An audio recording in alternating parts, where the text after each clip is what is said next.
दुर्गा सप्तशती का चौथा अध्याय। इंद्रादि देवताओं द्वारा देवी की स्तुति। सिद्ध की इच्छा रखने वाले पुरुष जिनकी सेवा करते हैं तथा देवताएं जिन्हें सब ओर से घेरे रहते हैं, उन जया नाम वाली दुर्गा जी का ध्यान करें। उनके श्री अंगो आभा काले मेघ के समान श्याम है। वे अपने कटाक्षों से समूह को भी भय प्रदान करती हैं। उनके मस्तक पर आबद्ध चंद्रमा की रेखा शोभा पाती है। वे अपने हाथों में शंख, चक्र, कृपाल और त्रिशूल धारण करती हैं। उनके 3 नेत्र हैं। वे सिंह के कंधे पर चढ़ी हुई हैं और अपने तेज से तीनों लोगों को प्रपूर्ण कर रही हैं तथा कंधे झुकाकर उन भगवती दुर्गा का उत्तम वचनों द्वारा स्वस्तन करने वाले उस समय के उनके सुंदर अंगों में अत्यंत हर्ष के कारण रोमांच आया था। देवता बोले, संपूर्ण देवताओं की शक्ति का समुदाय ही जिनका स्वरूप है तथा जिन देवी ने अपने शक्ति से संपूर्ण जगत को व्याप्त कर रखा है, समस्त देवताओं और महर्षि की पूजनीय उन जगदम्बा को हम भक्ति पूर्वक नमस्कार करते हैं। वे लोगों का कल्याण करें जिनके अनुपम प्रभाव बल का वर्णन करने में भगवान शेष नाग, ब्रह्मा जी और देव महादेव जी भी समर्थ नहीं है। वे भगवती चंडिका संपूर्ण जगत पालन एवं अशुभ भय का नाश करने का विचार करें। जो पूर्ण आत्माओं को घरों में स्वयं ही लक्ष्मी रूप से, पापियों के यहाँ दरिद्र रूपे, शुद्ध अंतःकरण से, पुरुषों के हृदय में बुद्धि रूप से, सत्पुरुषों में श्रद्धा रूप से तथा कुलीन मनुष्य में लज्जा रूप से निवास करती हैं, उन आप भगवती दुर्गा का नमस्कार करते हैं। देवी, आप संपूर्ण विश्व का पालन कीजिए। देवी, आपके इस अचिंत्य स्वरूप का असुरों का नाश करने वाली भारी प्रकर्मा तथा समस्त देवताओं और देवताओं को समक्ष युद्ध में प्रकट किए हुए आपसे अद्भुत चरित्रों का हम किस प्रकार वर्णन करें। आप संपूर्ण जगत की उत्पत्ति का कारण हैं। आपसे सत्वगुण, रजोगुण और तमोगुण तीनों मौजूद हैं, तो भी दोषों के साथ आपका स्वर्ग नहीं छोड़ना पड़ता है। भगवान विष्णु, महादेवी आदि देवता भी आपके पार नहीं पाते। आप ही सबका आश्रय हैं। यह समस्त जगत आपके अनुसंभूत है, क्योंकि आप सबकी अद्भुत अव्याकृता प्रकृति है। देवी, संपूर्ण यज्ञों में जिनके उच्चारण से सब देवता तृप्ति लाभ करते हैं, वहां स्वाहा आप ही हैं। आपके इसके अतिरिक्त आप पितरों की भी पितृका कारण हैं, तृप्ति का कारण है।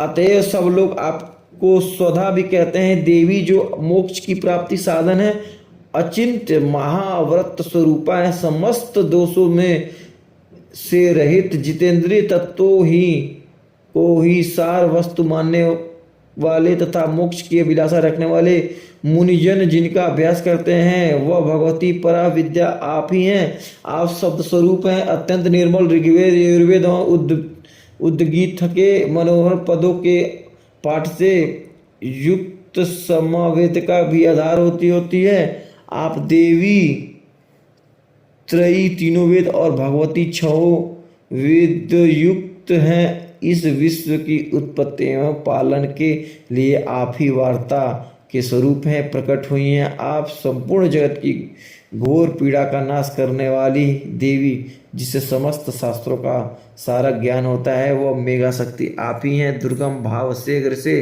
पार उतारने वाली नौका रूप दुर्गा रूप ही आप ही हैं। आपकी कभी भी आसक्ति नहीं है। कैटभ के शत्रु भगवान विष्णु के वर स्थल में एकमात्र निवास करने वाली भगवती लक्ष्मी तथा भगवान चंद्रशेखर द्वारा सम्मानित गौरी देवी भी आप ही हैं। आपके मुख मंद मुस्काने शोभित निर्मल पूर्ण चंद्रमा के वितंबरा अनुकरण करने वाली उत्तम सूर्य की मनोहर क्रांति से कमनीय हैं, तो भी देखकर महिषासुर को क्रोध हुआ और सहसा उनसे उस पर प्रहार कर दिया। यह बड़े आश्चर्य की बात है।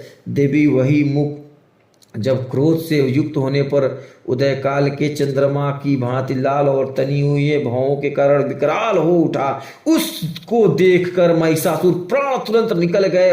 उससे भी बढ़कर आश्चर्य की बात है, क्योंकि क्रोध में भरे हुए यमराज को भला देखकर कौन जीवित रह सकता है। देवी, आप प्रसन्न हो। प्रणाम स्वरूपा, आपके प्रसन्न होने पर जगत का अभ्युदय होता है। आप क्रोध पर होने जाने पर आपको तत्काल की कितनी कुलों का सर्वनाश कर डालती हैं। यह बात आप सभी अनुभव आई है, क्योंकि महिषासुरी यह विशाल सेना क्षण भर में आपके कोप से नष्ट हो गई है। सदा अभ्युदय प्रदान करने वाली आप जिन पर प्रसन्न रहती हैं वे ही देश भर में सम्मानित, उन्हीं को धन में यश की प्राप्ति, उन्हीं का धर्म कभी शिथिल नहीं होता तथा वे ही अपने हिष्ट पुष्ट स्त्री पुत्र और भृत्यों के साथ धन्य मान पाते हैं। देवी आपकी ही कृपा से पुण्यात्मा पुरुष प्रतिदिन अत्यंत श्रद्धा पूर्वक सब प्रकार से धर्मानुकूल कर्म करता है तथा उनके प्रभाव से स्वर्गलोक में जाता है। इसलिए आप तीनों लोगों के निश्चय ही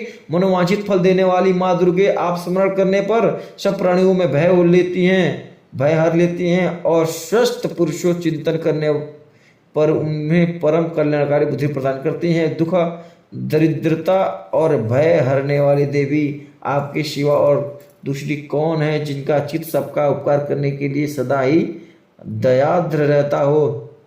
देवी इन राक्षसों को मारने से संस्कार को सुख मिलने तथा राक्षस चिरकाल तक नरक में रहने के लिए भले ही पाप करते हों, इस समय संग्राम में मृतकों को प्राप्त करने होकर स्वर्गलोक में जाए। निश्चित ही यह सोचकर आप शत्रुओं का वध करती हैं। आप शत्रुओं पर शस्त्रों का प्रहार क्यों करती हैं? समस्त शत्रुओं का दृष्टि मात्र से ही भस्म क्यों नहीं कर देती?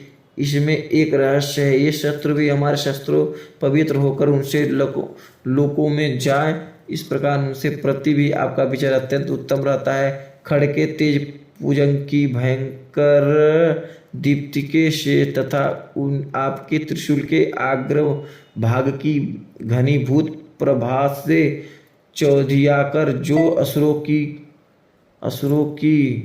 आंखें फूट नहीं गई, उसमें कारण यही था कि वे मनोहर रश्मिया के उक्त चंद्रमा के समान आनंद प्रदान करने वाले आपके सुंदर इस मुख का दर्शन करते हैं। देवी आप शील दुराचारियों के बुरे बर्ताव को दूर करने वाले हैं तथा साथ यह रूप ऐसा है जो कभी चिंतन में भी आ सकता है, जिसकी कभी दूसरों से तुलना भी नहीं हो सकती तथा आपका बल और पराक्रम तो उन दैत्यों का नाश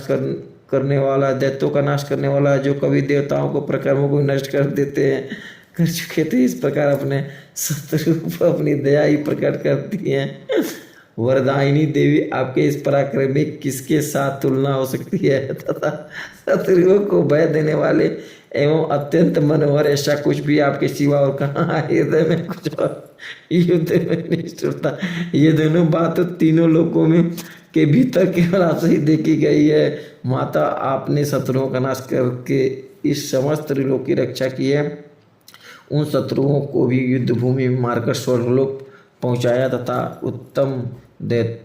उन्मत्त दैत्यों प्राप्त होने वाले हम लोगों भय को भी दूर कर दिया। आपको हमारा नमस्कार। देवी आप सुलभे हमारी रक्षा करें। त्रंबिके अंबिके आप खड्ग से भी हमारी रक्षा करें तथा घंटा की ध्वनि और धनुष की टंकार से भी हम लोगों की रक्षा करें। चंडिके पूर्व पश्चिम और दक्षिण दिशा में आप हमारी रक्षा करें तथा ईश्वरी आप त्रिशूल घुमाकर उत्तर दिशा में हमारी रक्षा करें। तीनों लोकों में आपके जो परम सुंदर अत्यंत भयंकर रूप विराजते हैं उनके द्वारा भी आप लोग हमारी इस तरह भूलोक की रक्षा करें। अंबिका आपके कर पल्लव शोभा बढ़ाने वाले खड़ग शूल और गदा आदि जो शस्त्र हो उन सबके द्वारा आप सब ओर से हम लोग की रक्षा करें।